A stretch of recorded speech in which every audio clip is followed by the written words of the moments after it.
The Truth Lies in Bedtime Stories from See-Through News. Series 3, Life on the Edge. Taiwan, China, America, and the moment I realized Mrs. Wang was mostly guessing what her husband said. Episode 6, The Boy in the Wheelbarrow.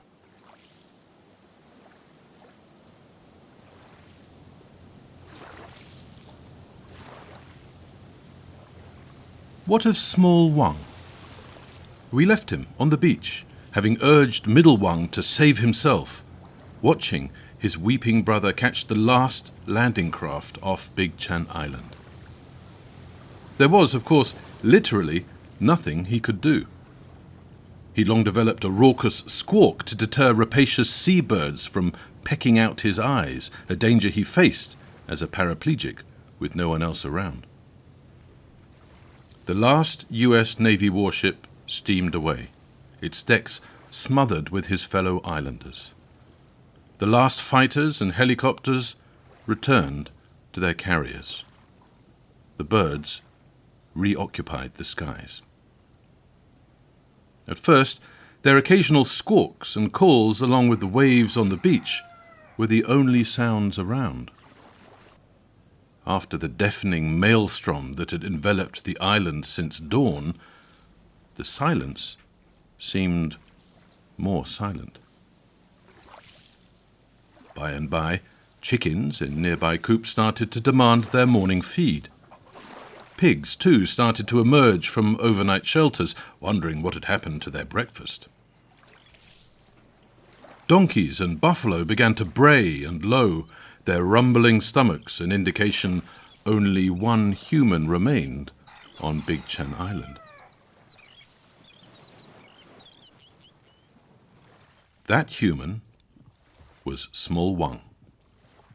Now, he possessed many gifts and skills, but moving anything other than his head, eyes, and tongue were not among them. All he could do was watch.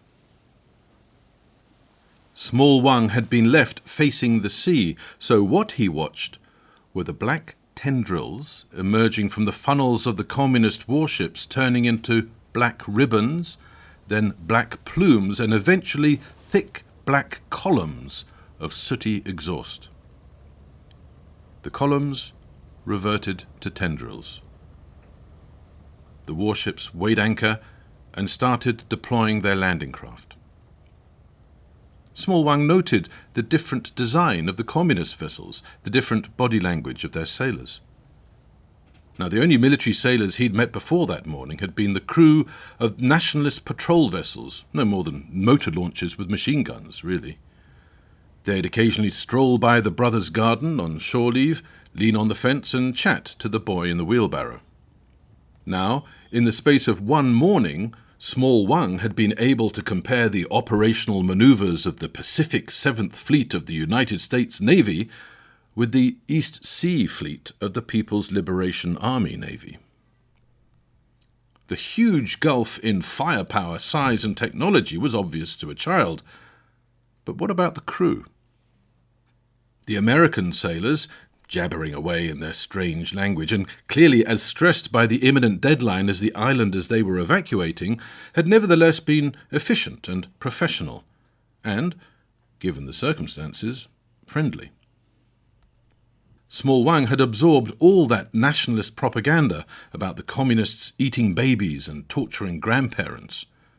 Though only 16, experience and natural intelligence had taught him to treat this with more than a grain of salt. Recently, Small Wang had asked to spend some mornings parked at the back of the rickety shack that constituted Big Chen Island's only school.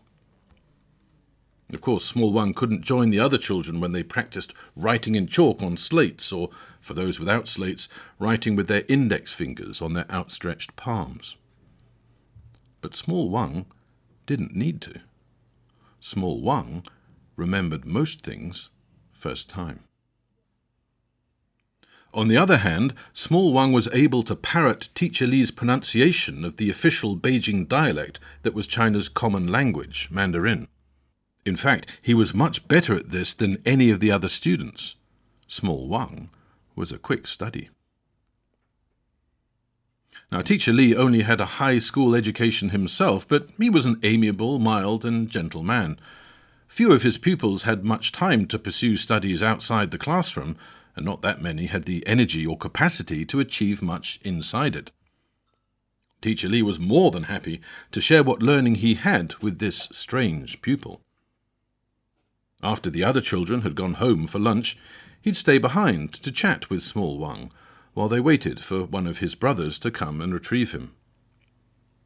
Small Wang began telling his brothers later and later pick-up times.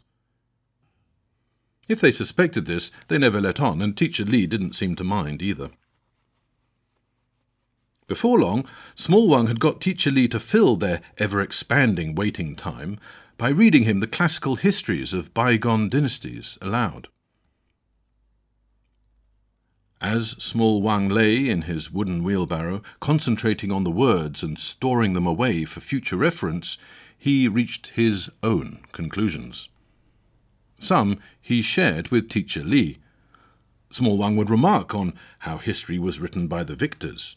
He'd note that following periods of disaster and chaos, oppressed people were more ready for big changes. He'd observe how corrupt old rulers painted upstart rivals in the worst possible light. Other thoughts Small Wang thought prudent to keep to himself, like the bucketful of Big Chen Island sea salt with which he was now taking all that nationalist propaganda about communists eating babies and torturing grandmothers.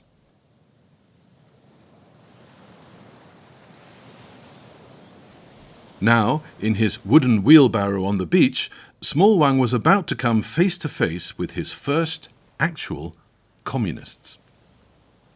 Would they shoot him? Would they garland him with flowers? Would they ignore him? The first landing craft, packed with blue-uniformed sailors, roared away from the flagship in a cloud of blue smoke. As it approached the beach, Small Wang began to make out the red stars on the sailors' caps.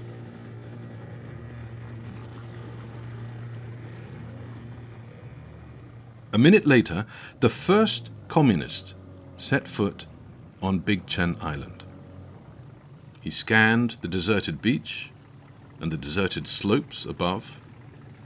He walked up to the wheelbarrow and loomed over Small Wang. Small Wang reckoned the stripes on his sleeve must mean he was some kind of officer. "Are you the only person here?" asked the officer. He spoke in standard Mandarin, slowly and loudly, as if addressing a mentally retarded peasant child. "I certainly appear to be, officer," replied Small Wang in perfect Mandarin. "Welcome to Big Chen Island."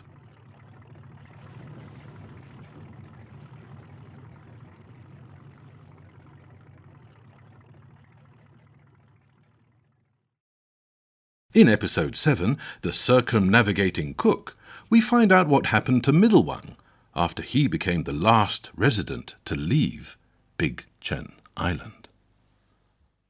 The Truth Lies in Bedtime Stories is a podcast from See-Through News.